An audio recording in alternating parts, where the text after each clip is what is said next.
E aí, pessoal, tudo bem? Iniciando mais um Saúde e Evidência, mais um episódio, não é isso, Alex? Isso, o episódio hoje mais que especial, né, Jeff?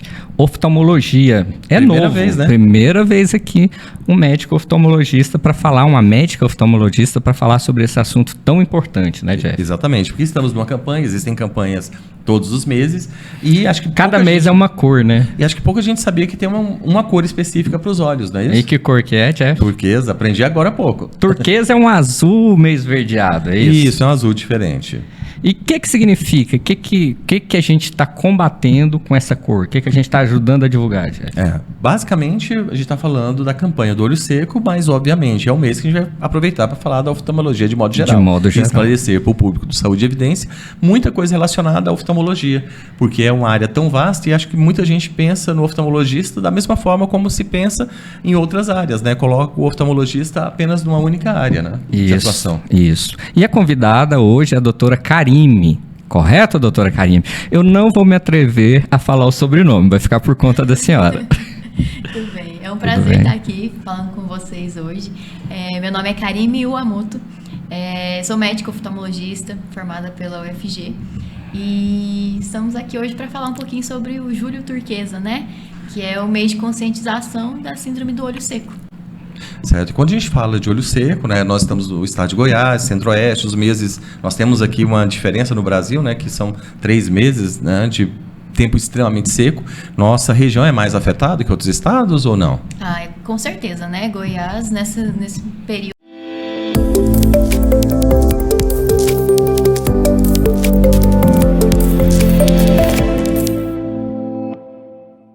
aqui é muito seco e aí realmente não é só o olho que sofre, né? A pele também sofre, a boca, e aí é o que eu falo para meus pacientes. Então é o período que a gente tem que dar mais atenção mesmo. Do mesmo jeito que a gente hidrata os lábios, hidrata a pele, a gente tem que hidratar os olhos também.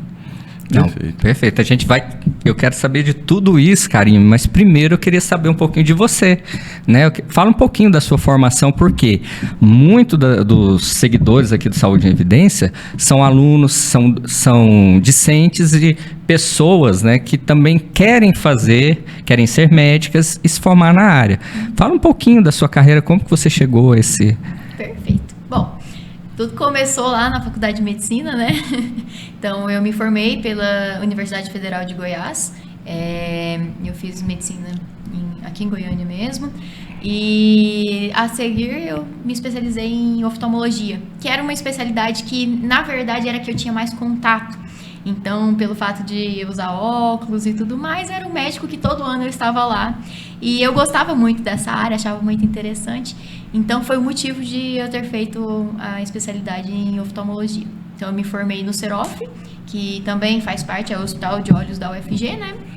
E depois disso eu fiz a minha subespecialização também no Cerof. E aí, meu fellowship foi em retina, cirúrgica e clínica. Isso já dá uma ideia de que o oftalmologista, né, tem diversas subespecialidades, né, Alex? Isso. E quais são as principais subespecialidades? Bom, na oftalmologia tem diversas subespecialidades, né? Então, existe a subespecialidade da parte mais anterior, que vai ser córnea, superfície ocular, doenças de superfície ocular. Existe glaucoma, existe a parte de retina, que é a especialidade que eu fiz. Existe também neurooftalmologia. São várias áreas mesmo, então plástica ocular, então dentro da oftalmologia, que já é um pedacinho muito pequeno, né, existe ainda várias subespecialidades.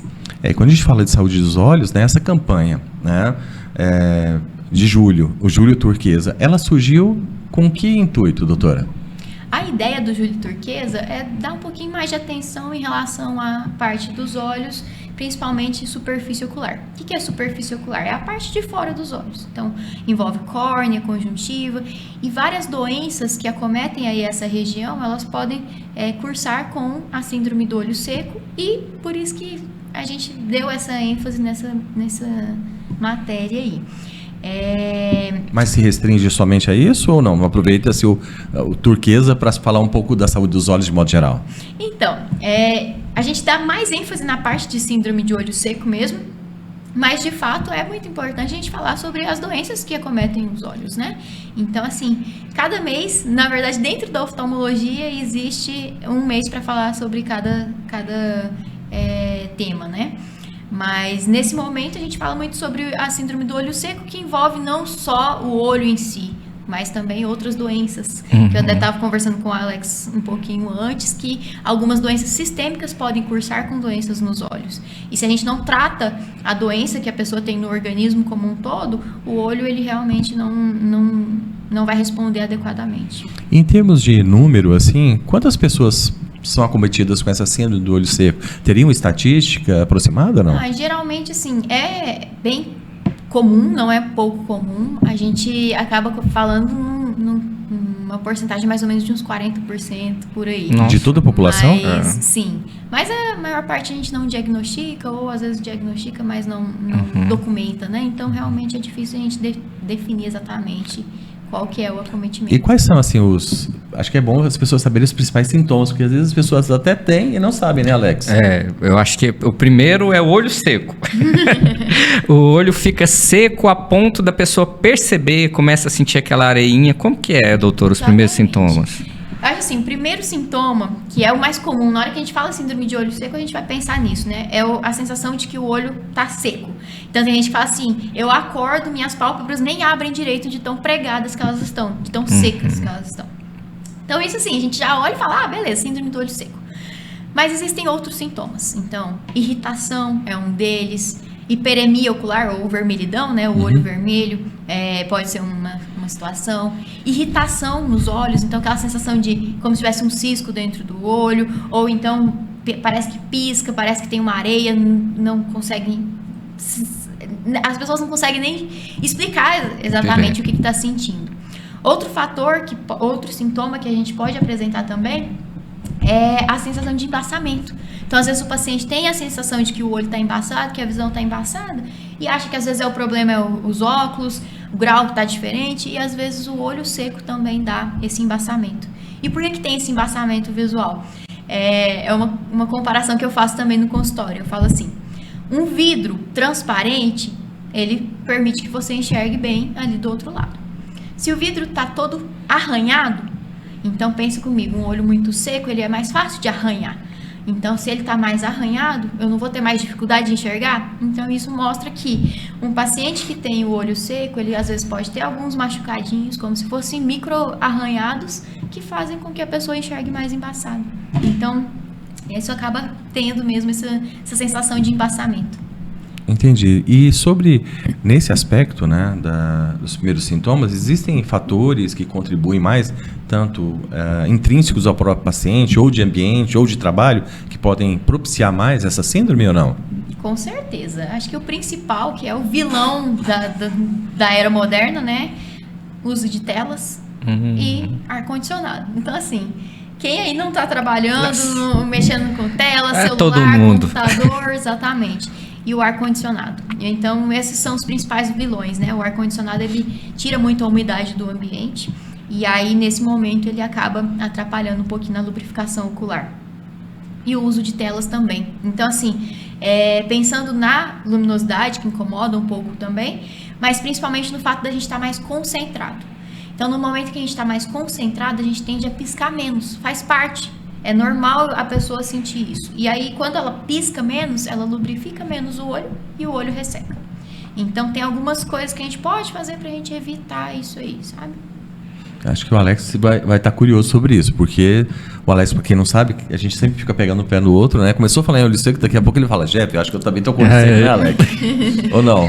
Tem que falar que eu sou hipocondríaco. Né? Não, mas isso é uma verdade. Eu criei o Saúde e Evidência foi por causa disso. Exatamente. Não, mas eu acho que todo mundo, essa sensação de olho seco, pelo menos, eu sei que nem toda sensação de olho seco... a gente pode dizer que é a síndrome do olho seco, né, doutora? Pode ser transitório, igual essa época do ano, né? Que as pessoas até deixam de se hidratar de forma correta e isso pesa. Mas, além disso tudo, tem algumas doenças de base que as pessoas têm que pode causar a síndrome, correto? Pode favorecer a piora ou o desenvolvimento dessa síndrome. como que essas pessoas que têm, por exemplo, diabetes ou uma hipertensão, elas têm que ter um cuidado maior com a síndrome do olho seco?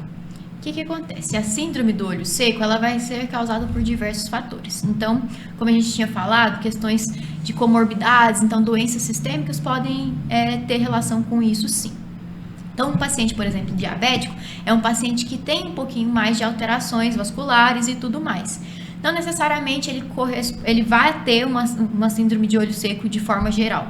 Mas um paciente diabético, ele está mais predisposto à formação de lesões. Então, pensando num paciente que tem um olho seco, que ele pode ter abrasões de córnea, ele pode apresentar as úlceras corneanas. Então, são lesões da córnea associadas tanto com o fato de ter uma lubrificação inadequada, como também com o fato do paciente ter uma glicemia alterada e tudo mais. Outra doença também que a gente tem que sempre lembrar é a síndrome de Sjögren, que pode estar muito relacionada com o olho seco e fazer essas lesões aí oculares que podem ser até graves, inclusive. E quando diagnosticado, doutora, quais são os cuidados básicos que um paciente que tenha exclusivamente a síndrome de olho seco deve tomar no dia a dia? Então, o primeiro fator é ter um bom diagnóstico, né? Uhum. Então, fazer o diagnóstico é muito importante, porque às vezes a pessoa acha que só os sintomas são suficientes para o diagnóstico e nem sempre isso vai ser suficiente. Então, às vezes a gente vai precisar de examinar no consultório, pingar colírios, fazer exames específicos que vão determinar se o paciente tem isso mesmo ou não. E diante desse diagnóstico, ele tem que ter alguns cuidados. Então, o principal cuidado é lubrificar. Existem diversos colírios lubrificantes, cada um específico para cada tipo de olho seco. Então a gente vai entrar, desculpa interrompendo, mas né, acho que é importante fazer essa ressalva. Hoje é muito comum a pessoa ter um sintoma e ela não ir no oftalmologista. Ela vai direto, por exemplo, numa farmácia, e como são de venda livre, né, ele pode estar usando o colírio que não é adequado. Ou do vizinho, né? Eu tava com o olho seco, Exatamente. tomei isso aqui e melhorei. Põe uma gotinha no meu olho. Exatamente, é exatamente isso a questão. Porque quando o paciente é avaliado pelo oftalmologista, a gente consegue fazer a avaliação de qual que é o tipo de olho seco que ele tem. Então, tem alguns tipos específicos. Ou alguns que a lágrima evapora mais rápido, outros que a lágrima tem alguns componentes inadequados. Então, cada lágrima artificial ou colírio lubrificante vai ter um componente específico para tratamento. Inclusive tem até propagandas na TV, né, fazendo propagandas, alusão a determinado medicamento, então isso fica no inconsciente da população, né, para já ir e falar, olho seco é igual a tal medicamento, né? Exatamente. Então, assim, olho seco de forma geral, eles acabam respondendo bem com colírios lubrificantes básicos. Assim, que a base como, deles por exemplo, é o quê? a carmelose sódica. Então, assim, ela realmente vai ter uma resposta legal. Mas aí, novamente, a gente precisa determinar o que está causando esse olho seco para poder tratar adequadamente. Uhum. Então, isso aí. Basicamente. Porque a gente ouve falar muito, né? No olho seco é bom colocar o soro fisiológico, né, Alex? Muita gente fala dessa forma. Soro fisiológico às vezes é medicação para tudo hoje. Exatamente. Remédio para tudo, né? E não é bem assim. Além disso, né, uma síndrome do olho seco maltratada, né? O que ela pode causar? As ulcerações e até o quê? Então, na verdade, o olho seco ela pode fazer lesões, né? Que a gente chama de ceratites. Então, pode fazer lesão tanto na córnea, que é a parte transparente do olho, como na conjuntiva. Então, pode causar ceratites, pode causar conjuntivites, não necessariamente aquela conjuntivite que o pessoal conhece como real, né? Mas pode causar alterações na conjuntiva também e, por consequência, causar infecções. Então, se você tem uma porta de entrada, se você tem uma abertura, um machucado, aquilo ali pode infectar. E aí é o momento em que dá as infecções, como, por exemplo, úlceras, e aí gerando alterações corneanas que são graves, podendo até ir pensando já de uma forma bem agressiva, né? Transplante, às vezes cegueira. Então, assim, tudo começando com um caso bem básico, inicial e básico, né? Por isso que é tão importante, né, ter o diagnóstico correto, para fazer o tratamento correto, muitas vezes tratar doenças associadas, né, porque pode ser apenas mais um sintoma apresentado pelo paciente, mas a causa pode estar de uma correlacionada. doença de base, né? E aí volta naquilo que a gente falou sobre a comercialização dos colírios, né? Porque existem colírios que são vendidos sem receita e que não necessariamente eles são adequados para o paciente. Então, existem anti-inflamatórios, existem colírios de corticoide, que são colírios que, quando bem indicados, respondem bem, legal, tratam doenças específicas, mas quando mal indicado, então às vezes um paciente que às vezes tinha um olho seco com um machucadinho, pode tornar um machucado muito maior, uma lesão muito mais grave, né? E o olho é um órgão tão sensível, né? Parece tão sensível. Eu sei que alguns oftalmologistas não gostam que fala assim, fala que não é tão sensível dessa forma, mas eu fico pensando, às vezes até o mais comum, a coceira comum, né? A pessoa vai lá e coça o olho, pode ter um problema sério. É muito difícil a gente resistir a essa coçadinha no olho, né, Jeff? E o que a gente deve fazer para evitar? Quando o olho está coçando, começa a sentir essa coceira, doutor, o que deve fazer, além da lubrificação? Então, eu acho que o principal é isso. É a lubrificação. Então, assim, jamais evitar de passar a mão suja no olho. Então, já começa por aí. Então, começou a coçar o olho, vai lá, lava a mão, água, sabão, beleza. Deu uma coçadinha, não é ideal a gente ficar coçando os olhos. E aí é onde entra o lubrificante. Então, existem colírios lubrificantes que são sem conservantes. Então, isso é até melhor, porque a gente pode usar várias vezes ao dia. E aí, na hora que a gente pinga esse colírio, já dá um conforto maior. Então, em vez da gente ficar lá fazendo a tração, pressionando os olhos, a gente consegue pingar o colírio e dar uma aliviada. Existem colírios específicos para coceira, para prurido ocular, né? Só que esses colírios, eles precisam ser bem indicados pelo médico oftalmologista. Então, assim, é legal passar pela consulta, avaliar, para a gente poder evitar que tenha esses períodos tão recorrentes da coceira, da prurido ocular. E a periodicidade, né, aproveitando isso, porque o Saúde e Evidência também é educativo, né, Alex? Claro. E muitas vezes as pessoas não se lembram, né, que da mesma forma que a gente faz uma revisão de um carro, né, a cada quilometragem, enfim, o corpo humano é mais ou menos do mesmo jeito, fazendo a analogia aqui. O ideal é consultar-se regularmente com o oftalmologista, né? E essa recomendação vai de quanto em quanto tempo, doutora? O que acontece? Cada paciente é de um jeito, então não dá pra gente generalizar, né? O que a gente orienta é que todo ano passe pela avaliação do seu oftalmologista. A partir de uma certa idade ou não? Quando é bebê, quando é criança, a gente gosta de que faça uma avaliação um pouquinho mais, com intervalos mais curtos, justamente porque a criança ela não vai te falar que está tendo problemas, que está tendo dificuldade de enxergar ou alterações visuais. Então, já começa por aí. Quando é criança, a gente pede um acompanhamento mais próximo. E as crianças também podem ter a síndrome do olho seco, né? Podem também, com certeza pode apresentar. E depois de uma certa idade? E aí, a partir ali dos 5, 6 anos de idade, a gente orienta que seja uma vez por ano. Claro que cada paciente é de um jeito. Então, pacientes que têm necessidade de usar óculos, a gente vai ter que dar uma atenção um pouquinho mais perto. Estrabismo, a gente vai ter que dar atenção mais próxima. E lembrar que consulta, ela não é só para trocar os óculos. Então, assim, quando a gente fala que a consulta é anual, a gente não está falando que seus óculos vão vencer em um ano. A gente está falando que a cada ano a gente precisa avaliar e determinar se os óculos vão ser trocados ou não, se precisa tratar alguma doença de superfície ocular ou não. Então, fazer a avaliação da retina, que é muito importante. Então, assim, cada paciente ele tem uma peculiaridade. Não dá pra gente generalizar. Mas, de forma geral, a gente fala que uma vez por ano seria suficiente. Seria ideal, né? Teve aproveitando agora, antes que eu esqueça, teve um caso, né? Você esqueceu de colocar o óculos, né? O pessoal tá vendo aí, né, Alex? Não, mas esse é só para leitura. Ah, tá. O meu também é só para leitura, mas eu uso de forma agora constante. Tá tranquilo. Teve um caso recentemente, doutora, com a filha de um apresentador, acho Thiago Leifert, né? Que ele foi numa consulta normal com a criança e apresentou o retinoblastoma de fundo de olho, né? Que é uma doença oncológica do olho. Eu queria que a gente desse uma ênfase, a senhora explicasse para a gente, para as pessoas que estão vendo agora e que têm crianças, a importância, né, de ter esse cuidado para evitar o retinoblastoma. E é por isso que eu comentei sobre fazer avaliações periódicas na criança. Justamente por isso, porque a criança ela não vai te contar que ela está tendo dificuldade de enxergar, que ela está enxergando uma mancha ou que ela não está enxergando aquele olho.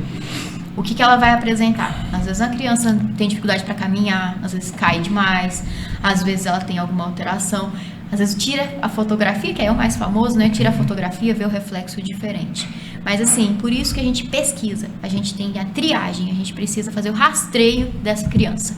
Então é nesse momento que entra a necessidade de avaliação com o oftalmologista. Então, no momento em que o pai, a mãe marca a consulta da criança, é o momento em que a gente faz a avaliação completa. A gente faz a dilatação, examina o fundo do olho, porque é nessa avaliação do fundo do olho, ou mapeamento de retina que a gente fala, que a gente vai pegar casos como esses, como tumores oculares, alterações de vasos, desenvolvimento do olho, pode estar prejudicado nesse momento aí que a gente avalia. E quanto mais cedo, melhor. Quanto mais cedo, melhor. E aí, claro, a gente precisa fazer esse acompanhamento também, porque tumores, essas coisas, elas podem aparecer ao longo do tempo. Então, ao longo do desenvolvimento, a gente vai avaliando. Inclusive, muitas vezes se descobre um problema ocular quando a criança já está em idade escolar, né? É relativamente comum, né? A primeira vez que se vai no oftalmologista, a criança já está na escola, está tendo déficit de aprendizagem. Isso é também comum, né? É muito comum. E assim, existe um problema relacionado com isso, que é a ambliopia. Então, no momento em que o paciente ele tem alguma alteração de grau, por exemplo, dependendo do grau específico que ele tem, ele pode não ter um bom desenvolvimento da visão. Então, é um momento em que a criança ela deixa de evoluir, desenvolver a visão daquele olho, por exemplo. Existe a ambliopia, que a gente chama de ambliopia refracional. Então, é um paciente que, se tivesse usado os óculos quando era pequeno, quando ainda tinha prazo para desenvolver a acuidade visual, ele poderia ter uma visão normal. E aí, quando às vezes a gente pega o adolescente já com 15 anos, 20 anos, ou um adulto já, 30, 40 anos, e aí ele já não tem essa visão tão adequada em um olho, por exemplo, pode ser por conta disso. Ele não teve esse desenvolvimento lá na infância, que geralmente acontece até os 6 anos de idade. Então, por isso é importante que as crianças passem pela avaliação, justamente para a gente investigar.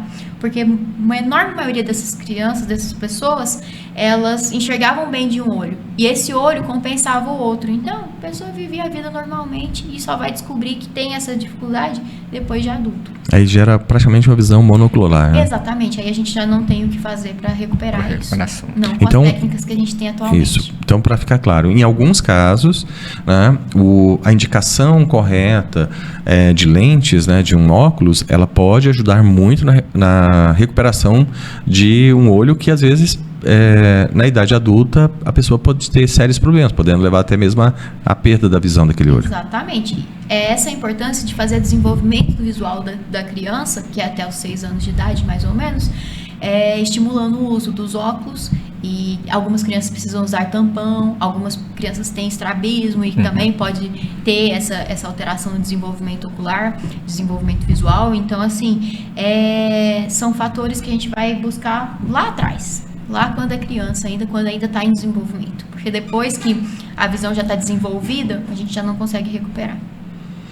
E é muito importante as pessoas saberem disso, né, Alex? Porque acho que boa parte do público aqui talvez não saiba desse cuidado tão intenso, né? Sim, é fantástico. E assim, a gente tem várias experiências pessoais, né, até para trazer para esse podcast. Uma questão que sempre me acompanha é a questão do desenvolvimento da piora, né, vou citar o exemplo da miopia, pelo uso do óculos, pela não troca. Isso acontece, uma pessoa que usa o óculos, ela tem que ir sempre no médico, e se ela deixar de fazer aquele acompanhamento, ou seja, usar o óculos por um longo tempo, aquele mesmo óculos, ela pode piorar, por exemplo, no caso da miopia ou outras doenças, doutora? Ou não? Isso é fake? O que acontece? É porque não é tão simples assim, né? Mas a miopia, ela de fato, ela tende a evoluir, a desenvolver. E conforme vai passando o tempo, com o crescimento do globo ocular ou com alterações mesmo da córnea, do cristalino, a paciente pode desenvolver a miopia e esse grau pode ir aumentando. De fato, o uso inadequado dos óculos pode causar um desenvolvimento, um aumento dessa miopia. Mas existe muito essa teoria assim, é porque eu uso óculos demais e por isso eu tô tão dependente dos óculos. Isso é mais uma impressão. Isso é um mito, na verdade. Isso é um mito. A gente aqui, a gente caça mito, né? Eu até brinco com os meus pacientes que, assim, os óculos, eles funcionam como se fosse uma muleta. Dá pra gente andar com um pé só? Às vezes até dá. Se o outro pé estiver machucado, anda com um pé só. Mas quando a gente coloca os óculos, a gente se sente muito mais confortável. Mesma coisa com a muleta. No meu caso, a primeira vez que eu coloquei, eu tive alguns tombos, né? Porque para adaptar, né? Exatamente. Os óculos realmente exigem período de adaptação. Provavelmente os seus óculos é o multifocal. Sim, sim. Tanto longe quanto perto. Então, Na verdade, o meu é só pra, como diz o Alex, o meu é simplesmente por ser jovem há mais tempo que a senhora. Então eu já tenho lá a chamada vista cansada, entre aspas. Então é mais para leitura realmente, mas só grau na parte de baixo e a visão periférica e longe é perfeita ainda. Exatamente isso. O seu é chique, Jeff. E o meu que eu comprei na feira? Nossa, você tá falando de uma médica oftalmologista. Você foi lá no camelódromo e foi no... Fui lá perto de casa, na feira, comprei. Brincadeira, gente. Doutora, mas isso acontece, infelizmente, né? Eu queria que a senhora mandasse também um recado para as pessoas que fazem isso e a importância, né, Você não foi na feira da Marreta, não. Pra quem não sabe, é uma feira muito famosa em Goiânia. Deixa eu retificar aqui. Não, eu fui no oftalmologista que passou, fui no lugar especializado, aviei o óculos certinho. Foi tá só bom, obrigado, Alex. É bom explicar. E não indico. E o que a senhora tem para dizer sobre essas pessoas que compram óculos na feira de qualquer forma e a importância de ter um óculos de qualidade, doutor? O mais importante realmente é que passe pelo oftalmologista, justamente por isso, porque na consulta a gente não faz só a troca dos óculos, a gente vai ver várias coisas que vão ser detectadas e às vezes sem sintomas, então já começa por aí. E outra questão é porque as lentes com qualidade inferior, às vezes com arranhados, com outras alterações, elas podem ocasionar um desconforto, às vezes uma dor de cabeça, uma tontura, dor nos olhos, que pode estar relacionado com o simples fato de estar usando uma lente que não seja de boa qualidade. E é bom falar esclarecer, doutora, que lente não é tudo igual, né? Existe uma variação muito grande na indústria, né? Com certeza, existe. E aí existe a questão simples que a gente já estava falando aqui. Um paciente que usa os óculos multifocal e o outro que usa o monofocal só para perto. Então, assim, já começa por aí. Já existe essa diferença de lentes. Sim. A multifocal é aquela que, ao longo da lente, ela vai sendo graduada, esse grau vai mudando. E aí a pessoa enxerga bem tanto para longe quanto para perto com esses óculos. Enquanto o monofocal é um óculos que ele é mais simples, ele funciona como se fosse uma lupa. Eu vou colocar para enxergar alguma coisa menorzinha que eu quiser ver. Se eu quiser olhar para longe, eu tenho que tirar esses óculos, porque senão realmente fica embaçado para enxergar. Provavelmente é o caso do Alex, por isso que o óculos dele tá aqui em cima da mesa. Eu tô vendo se ela tá olhando pro meu óculos, depois que eu falei, pode ficar tranquila que não é da feira, não.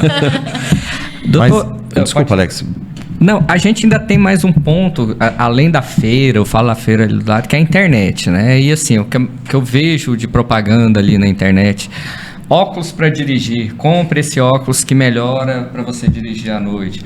Um óculos que ele ajusta a sua visão, né? Você me remeteu lá nos anos 90 com Night Vision, um amarelo que usava para dirigir à noite. Só que agora eu tenho a impressão que eles fabricam na Índia, né, e vendem na internet. Né? Nada contra a Índia, mas assim, a gente sabe do histórico de fabricação desses produtos, doutora.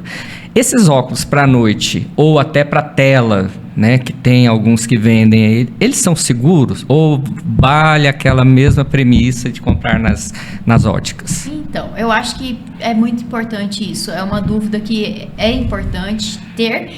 E é importante a gente evitar. Então, assim, não estou falando que a determinada lente vendida em determinado site não seja boa. Mas, de fato, a gente precisa ter essa certificação de garantia, certificação de qualidade. Então, quando a gente tem essa certificação, é muito mais seguro. A mesma coisa com a lente de óculos com filtro para telas, a lente de óculos com filtro ultravioletas. Então, todos esses filtros, eles vão ser importantes e eles têm que ter qualidade para garantir uma melhor visão e uma proteção adequada para os olhos. Porque, às vezes, a gente compra uma lente que a gente acredita que tenha uma proteção e que, na verdade, não tem, porque a gente não tem garantia sobre isso. E aí é um momento em que, nas óticas, a gente tem a esperança de que seja um pouco mais confiável, né? Agora, quando a senhora falou lá do olho seco, e um dos fatores é o uso de tela, que hoje todo mundo, né, o tempo inteiro está em tela, o seu trabalho usa tela o tempo inteiro. A gente tem a recomendação do filtro de luz azul.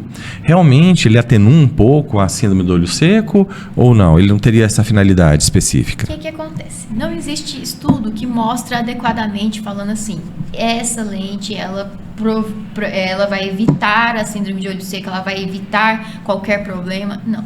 Mas, de fato, ela dá um conforto. Então, a lente com filtro azul, ela dá um conforto para quem usa. E é uma coisa que eu falo muito com o meu paciente. Ele precisa experimentar e sentir como que ele fica com esse filtro. Esse filtro, ele pode dar um conforto, sim, ele pode dar uma proteção adicional, mas não existe estudo que comprova isso adequadamente e fala que realmente faz diferença um paciente usar o filtro azul ou não. De fato, é uma coisa que vale muito a pena o paciente experimentar e sentir como que ele fica mais confortável ou não. Acho que o Alex lembra, né, nos primeiros computadores, enfim, colocava-se uma tela azul na frente, lembra disso? É mais ou menos nos anos 2000, que eu lembro, é mais a minha faixa. Sabe? Ah, não, a minha é mais antiga. Obrigado, Alex. Mas eu vivi essa fase também. Então, apesar da... Então colocava uma telinha azul. Eu, na minha época também tinha. Colocavam na frente. É a mesma ideia, É a fazer mesma uma ideia. proteção, uma redução da luz que incide nos olhos mesmo. Isso realmente é a Perfeito. ideia. E a radiação ultravioleta também, ela auxilia nesse processo, né? Sim, a ultravioleta ela pode causar eventos como catarata, como desencadear doenças da mácula, degeneração macular relacionada à idade, que é uma doença na retina. Então, assim... O pterígio também entra. O pterígio também pode entrar. Então, são doenças que podem ser pioradas ou causadas pela exposição à luz ultravioleta. E com o passar dos anos, realmente, todo o nosso corpo envelhece e a visão também envelhece. E aí a gente tem a famosa vista cansada, né, que afeta boa parte das pessoas, né? Saiu recentemente, né, que seria liberado, acho que o Alex, ele gosta da polêmica, né, um colírio. Ele acho que iria perguntar sobre isso, né, Alex? Eu tô te dando gancho para você perguntar. Não, pode perguntar, perfeito. É porque ele sempre gosta das polêmicas, é mais com ele. Que um colírio que efetivamente teria um efeito em torno de 12 horas. Realmente isso tem comprovação ou não? Saíram pesquisas relacionadas ao uso desse colírio e realmente ele mostrou que tinha uma melhora na acuidade visual, principalmente para perto. E de fato é um colírio que tá rodando aí, tá nos Estados Unidos atualmente, ainda não foi autorizado pela Anvisa. Sim. Mas a gente espera que chegue para a gente poder fazer o uso dele, ter uma melhor... E na vista cansada, né, que acomete muita gente, né, que é algo que pode ser atenuado, evitado, existe algum cuidado que uma pessoa que ainda não necessita, ela pode tomar antes de necessitar de uma lente para auxiliar na visão? Ou não?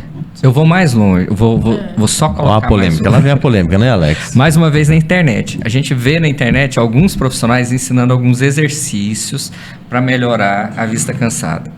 A gente aqui caça mitos. Funciona, doutora? Não tem estudo que justifica, que fala sobre essa questão. A vista cansada, também conhecida como a presbiopia, não faz parte do envelhecimento. Então, assim, conforme a pessoa vai envelhecendo, a musculatura que faz a acomodação, ela vai perdendo um pouquinho a atividade, a forma de trabalhar.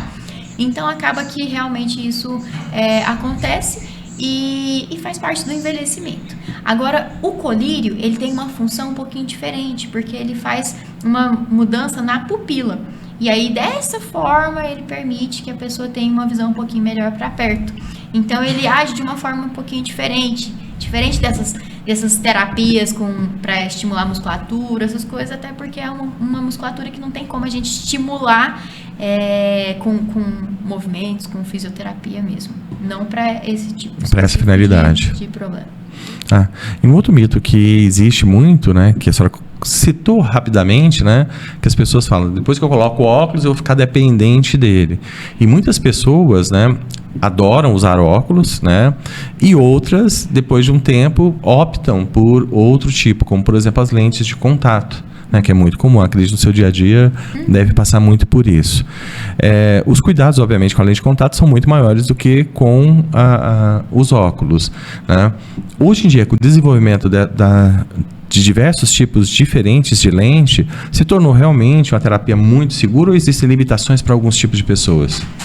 Assim, a lente de contato ela é muito segura, ela se tornou muito segura ao longo da evolução das tecnologias, mas de fato, um paciente que tem uma doença de superfície ocular mais grave, ele vai ter uma contraindicação, ou pelo menos uma contraindicação relativa para o uso dessas lentes de contato. Porque a lente de contato é exatamente o que o nome dela fala, ela fica em contato ali com a córnea. E nesse momento, por melhor que seja a lente, ela atrapalha um pouquinho, ela pode atrapalhar um pouquinho na lubrificação adequada, na nutrição adequada, na oxigenação adequada da córnea. Então, assim, não é contraindicação absoluta, mas algumas doenças específicas da córnea podem sim serem prejudicadas pelo uso da lente de contato. E nesse caso, pegando aqui o nosso gancho do Júlio Turquesa, quem usa lente de contato, teoricamente, vai ter um pouco mais de propensão ao olho seco ou não? Pode acontecer sim. E aí, por isso que é importante estar sempre com colírio lubrificante. Existem colírios lubrificantes específicos para pacientes que fazem uso da lente de contato. Então, é uma ideia de fazer mesmo essa lubrificação para permitir que a lente de contato fique adequada, tanto posicionada adequadamente na córnea, como que realmente o olho, como uma forma geral, seja bem lubrificado, bem hidratado. Perfeito. Quando a gente fala na saúde, doutor, a maioria das pessoas, quando fala em cirurgia, vem aquele medo, né? O Jeff não, porque o Jeff quase não participa de cirurgia, ele morre de medo, não pode ver sangue, né? De forma alguma. Obrigado, Alex. Mas a maioria das pessoas, elas têm medo de cirurgia, e quando fala no olho, então, meu Deus do céu. E a cirurgia de algumas cirurgias, né, são, por exemplo, para miopia, são indicadas para algumas pessoas. Ela é segura? Tem riscos? Porque assim, quando você fala catarata, a pessoa já está com a visão quase perdida ali, então uma cirurgia, a pessoa já entra tranquila. Mas miopia, que uma pessoa está ali intermediária, ela é segura fazer essa cirurgia? O que acontece? Toda cirurgia tem riscos. Todo paciente ele pode ter complicações e isso faz parte. Cada paciente é de um jeito. Mas uma coisa que é importante, nenhuma cirurgia, principalmente no caso que você falou, são as cirurgias refrativas, né? As cirurgias refrativas, elas não podem ser indicadas sem estudo adequado de cada paciente. Então, tem pacientes, de fato, que não podem fazer esse tipo de cirurgia. E se ele não pode fazer, ele não vai fazer. Agora, existem pacientes que a gente vai estudar a córnea, vai fazer um estudo global do olho da pessoa para definir se ela realmente pode fazer a cirurgia ou não. Assim, a gente reduz o risco, os problemas que eventualmente podem acontecer no pós-operatório. Então, assim, tanto no intra como no pós-operatório, né? Então, o mais importante, acho que na minha opinião, é fazer uma boa avaliação pré-operatória, para a gente saber se esse olho permite a cirurgia e se sim, a gente poder operar e ter um resultado legal. A relação custo-benefício, né? Que tem que ser sempre pesado para o paciente. A gente sempre tem que pesar o custo e risco, né? O benefício e o risco, né? Benefício e risco, isso, nesse caso. E a oftalmologia, ela ampliou muito o leque de atuação, né? Hoje a gente também tem uma parte da oftalmologia que cuida da estética também, né? Que tem crescido bastante. Poderia explicar um pouquinho algumas das áreas que cuidam dessa parte estética dentro da oftalmologia, doutora? O que acontece? Na oftalmologia tem a especialidade que a gente chama de plástica ocular. Sim. Então é ela que vai cuidar dessa parte. E aí não é só a parte estética. Então tem a parte estética, claro, de fazer as blefaroplastias, para remover aquele excesso de pelezinha que pode apresentar. E é muito comum hoje? A blefaroplastia ela é bem comum, sim. É muito comum. E a plástica de pálpebra também. E aí é a plástica da pálpebra. Sim, sim. Então, assim, novamente, assim como a cirurgia refrativa, assim como a cirurgia de catarata, é uma cirurgia que exige um bom planejamento pré-operatório e uma boa execução para ter um bom resultado. Então, a plástica ocular, a blefaroplastia, ela ajuda muito nisso. E é legal que dentro da plástica ocular existem outras formas de cirurgia que atuam principalmente na função. Então, assim, existem pacientes que às vezes podem ter problema na drenagem de lágrima, e aí ela vai fazer cirurgia na região das vias lacrimais. Existem aqueles pacientes que têm o ectrópio ou entrópio, que é a pálpebra ou evertida para fora ou para dentro, e isso também a plástica ocular aborda. Então, tem a parte da estética, que é muito comum, sim, no consultório, mas existem essas partes que são funcionais, né, que são importantes também, que é abordado pelo plástico ocular, pelo especialista nisso. E aí as pessoas têm que buscar um oftalmologista especializado nessa área. Exatamente. Perfeito. A minha sugestão é justamente essa. Quem cuida do olho é o oftalmologista e é o especialista em plástico ocular. Perfeito. Porque hoje, isso é muito importante, e acaba entrando hoje, eu estou entrando nas polêmicas junto com o Alex. Tem que falar o que... É porque hoje se popularizou alguns termos que eu acredito que são termos especificamente para o médico realizar, né? Então a gente vê muitos termos como blefaroplastia sendo feita por outros profissionais, enfim, e acaba invadindo, e aí a gente tem a questão da competência, né, Alex? E a complicação, quem é que trata? O grande problema é esse, né? O ato em si, eu sempre brinco, né? O Alex brincou aqui, né? Minha área é muita cirurgia cardiovascular. E aí o que acontece? Quando ele brincou aqui de sangue e tal. Na cirurgia cardiovascular, a gente está falando de litros e litros de sangue, de sangramento, que você tem métodos e formas de recuperar e estabilizar o paciente. Um sangramento na cirurgia oftalmológica, um cotonete é um derramamento, é uma coisa absurda, né? Porque a gente está falando de microartérias, microveias ali, algo que se trabalha com extrema delicadeza, uso de microscópios, muitas vezes de reconstrução. E aí a gente vê alguns termos sendo usados até de forma errada, né? A blefaroplastia é muito utilizada, né, com finalidade puramente estética e não oftalmológica por vários profissionais. Isso também acaba sendo um risco, porque pode afetar a visão, né? Com certeza, com certeza.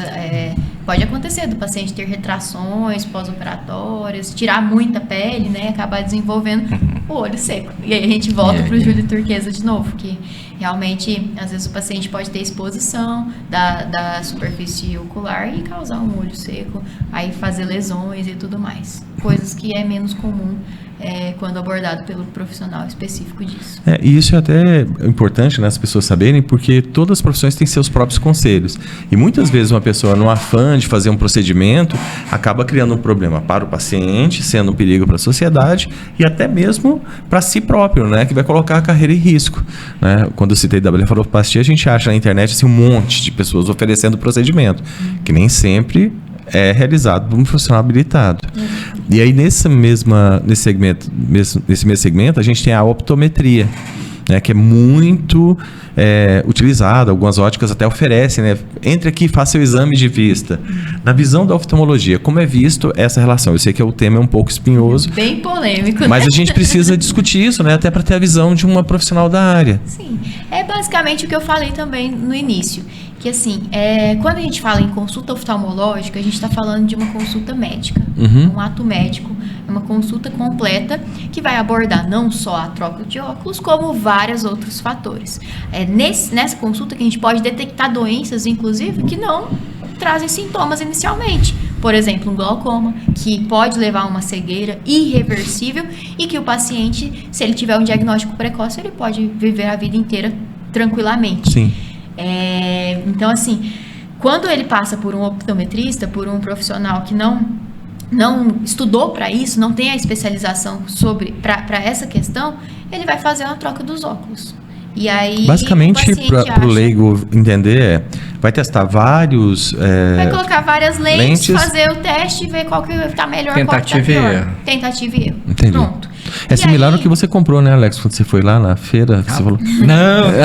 Só para lembrar. É que eu não podia perder a oportunidade, Alex. Gente, é brincadeira. Não comprem óculos na feira, nem na internet. E nem na Feira da Marreta. Deus me livre da feira. Depois pesquise, pessoal. Nem Feira da Marreta é um lugar fantástico aqui em Goiânia. E o que acontece? Quando o paciente, às vezes, faz essas consultas com o optometrista, ele acaba achando que está tudo bem, que está sempre normal. E aí é esse o risco, porque quando ele chega pra gente, às vezes ele já chega com sintomas. E aí, às vezes, são sintomas, são alterações, são perda visual que pode ser irreversível. E aí ele fala assim, mas eu acompanho tem 10, 15 anos com um doutor, que não é doutor, tá consultando com o optometrista e o optometrista falando que tá tudo bem. Mas às vezes ele tá fazendo esse teste dos óculos e às vezes a visão central do paciente tá ok. Às vezes tá mais ou menos, mas ok. Ou a doença vai progredindo e ele vai só adaptando o óculos e passando uma falsa impressão de saúde, né? Que é um profissional que tem um conhecimento pura e simplesmente físico, né? Da física, quando eu falo.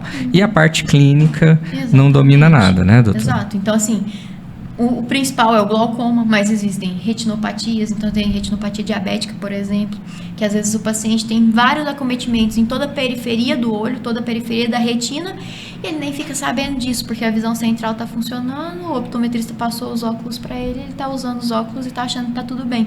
E aí, quando acomete a parte central da visão, aí é a hora que ele manda pra gente. Seria mais ou menos a comparação daquele paciente que tem uma dor e ele toma um analgésico. Aí ele vai sempre aumentando a dor, a dosagem do analgésico, quando ele descobre o problema é muito maior e aí o analgésico também já não funciona, né? Seria mais ou menos a mesma comparação. Exatamente. E aí o analgésico não está tratando a causa. Então o mais importante é definir o que causa aquilo ali, para a gente tratar de preferência antes de ter graves sintomas ou sequelas. Né? Perfeito. E então essa nossa campanha ela vai do dia 1º de julho até o dia 31, isso? Isso. E na oftalmologia, né, a gente tinha conversado um pouquinho aqui antes de iniciarmos, né, esse bate-papo. Na oftalmologia, devido à grande quantidade de patologias, doenças que acometem os olhos, a oftalmologia trabalha todos os meses, não é isso? Com um grupo específico ou não? Isso, todos os meses, cada mês tem uma doença específica que a gente celebra. A senhora poderia citar algumas algumas dessas, não especificamente, mas assim, algumas doenças que são tratadas em alguns meses, não? Existe o mês do glaucoma, existe o mês do ceratocone, existe também o mês de transplante de córnea, então são esses aí. E o transplante de córnea é bastante realizado, né? Transplante de córnea é uma cirurgia que pode ser realizada, né? Não é um volume muito grande, mas é um volume importante, e aí entra na questão da doação de córneas também. Né? Eu falei mais isso, que ela é bastante realizada comparando com os demais transplantes que são realizados, né? Ele se torna um transplante muito mais comum nesse aspecto, não que a gente tem um número absurdo.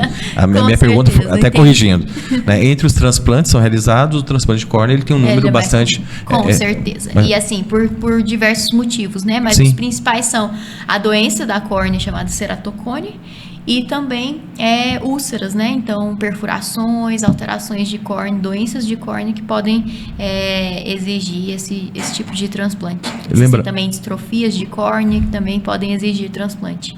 Inclusive, algumas perdas de visões, elas estão muito ligadas ao risco ocupacional, né? Algumas profissões têm maior risco de lesão dos olhos, né? Com certeza, com certeza. E aí daí a importância do uso dos EPIs, né? Então, os equipamentos de proteção individual, eles realmente vão proteger bastante em relação a isso.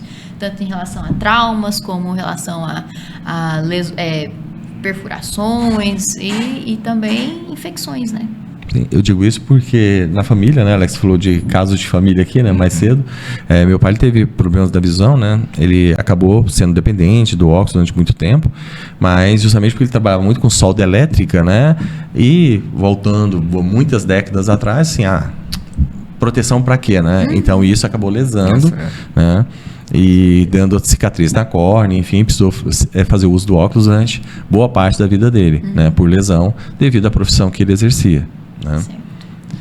E aí, Alex, quando a gente fala de azul turquesa, o que mais a gente pode, ou melhor, turquesa, né? O que mais a gente pode falar aqui para o nosso público do Saúde e Evidência?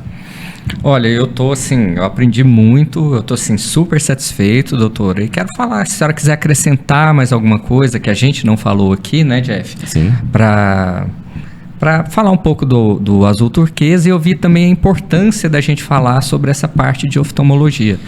É uma parte assim que a gente não negligenciou, mas que foi passando, né, com o tempo, né, Jeff? E a gente não trouxe, e a importância da gente trazer mais pessoas aqui para falar. Porque a gente falou, veja bem, de uma forma geral, mas focado na síndrome de olho seco, né? Quantas doenças que tem, quantas pessoas estão tendo dúvidas agora e que às vezes vão pesquisar ali na internet, eu falo, vai beber a água, mas bebe ali uma água contaminada, né? E a importância de trazer uma informação de qualidade, né, doutora? Então, se a senhora tiver mais alguma coisa que a senhora queira acrescentar, que ficou, eu acho que uma coisinha que a gente não comentou foi sobre um dos sintomas de olho seco que é mais contraditório. Tem muito paciente que fala assim, doutora, mas eu tô lacrimejando o tempo inteiro. E por que a senhora fala que meu olho tá seco? Então, assim, isso é um ponto muito interessante e é muito paradoxal, né? Na verdade é porque a lágrima que esse paciente está produzindo, ela não está adequada. Seja por conta da qualidade, do que tem ali na lágrima, seja por questões de drenagem mesmo. Acontece que esse paciente, ele realmente não está lubrificando adequadamente o olho. E aí, no momento em que a gente passa o colírio lubrificante, ele fala, mas mais colírio para poder produzir mais lágrimas? Já estou produzindo? E, na verdade, é porque essa produção, ela é uma forma... rebote, né? Então, assim, é como se fosse uma forma do organismo tentar resolver aquele problema, mas ele sozinho não está conseguindo. Então, ele faz esse lacrimejamento excessivo, mas que quando a gente corrige a lágrima com os colírios lubrificantes, com o tratamento adequado, esse lacrimejamento ele reduz. Não a ponto de ficar ruim, né? Não a ponto de ser patológico, mas a ponto de ser a lubrificação adequada. E quando a gente fala de saúde dos olhos, que recomendações gerais para as pessoas a senhora poderia deixar aqui para o nosso público? Acho que lubrificação adequada, isso realmente, principalmente para quem trabalha com telas, quem fica em ambiente com ar-condicionado, que é o dia a dia da maior parte da população. Higiene adequada dos olhos, então assim, sempre ter um shampoozinho, um produto específico para fazer a limpeza dos cílios. Consultas periódicas, então fazer a consulta adequada com o oftalmologista, ter o seu oftalmologista de rotina para estar ali todo ano fazendo consulta, sempre na consulta fazer consulta completa, então não é só passar os óculos, é avaliar a pressão, avaliar o fundo do olho, avaliar como que está a córnea, a conjuntiva, todas as estruturas oculares e evitar a compra dos óculos de origem desconhecida, duvidosa. Você vai pegar fama com isso agora. Mas acho que é basicamente isso. É sempre ter o cuidado com a gente, né? E a senhora citou aí nas recomendações algo que eu tenho certeza que o Alex vai perguntar, não vai, Alex?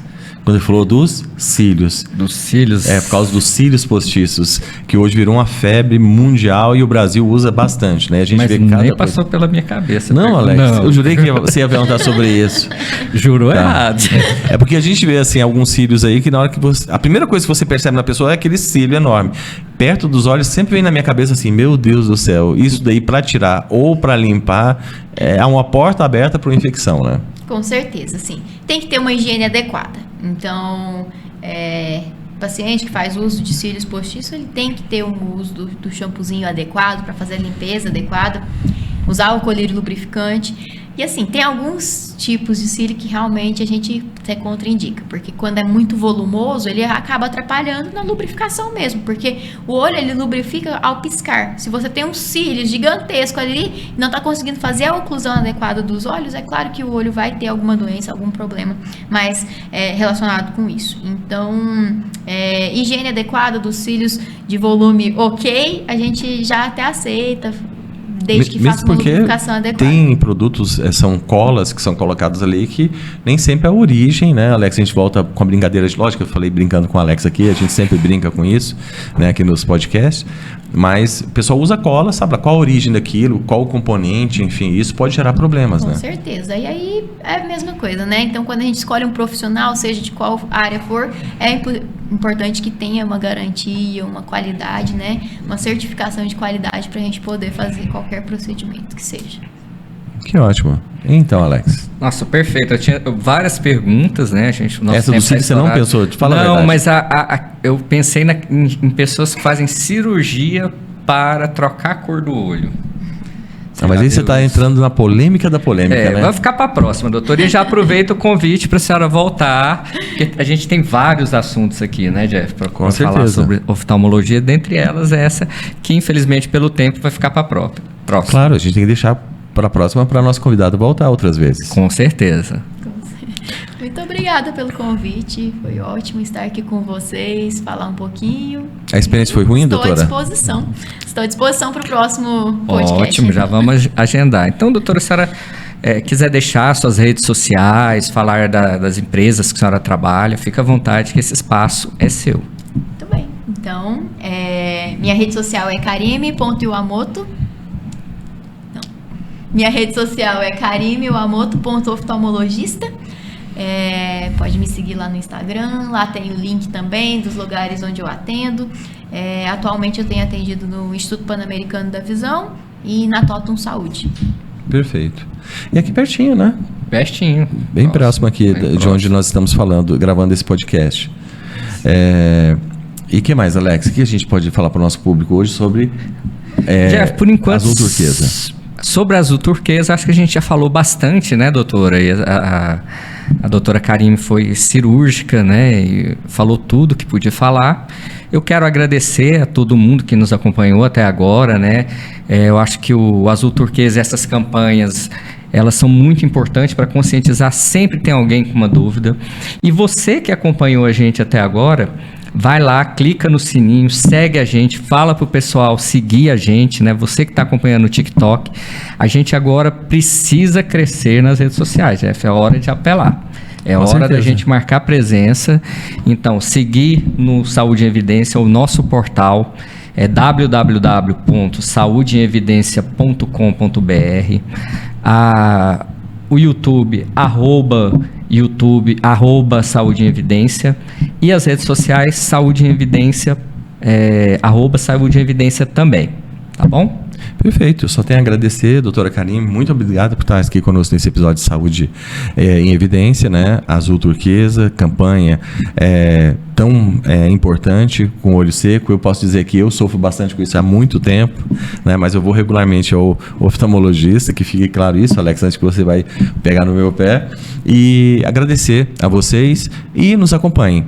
Deixem dúvidas sobre oftalmologia, que num próximo episódio, a gente vai tentar esclarecer muitas dúvidas que vocês mandarem aqui para nós. Meu muito obrigado. E por hoje, Alex?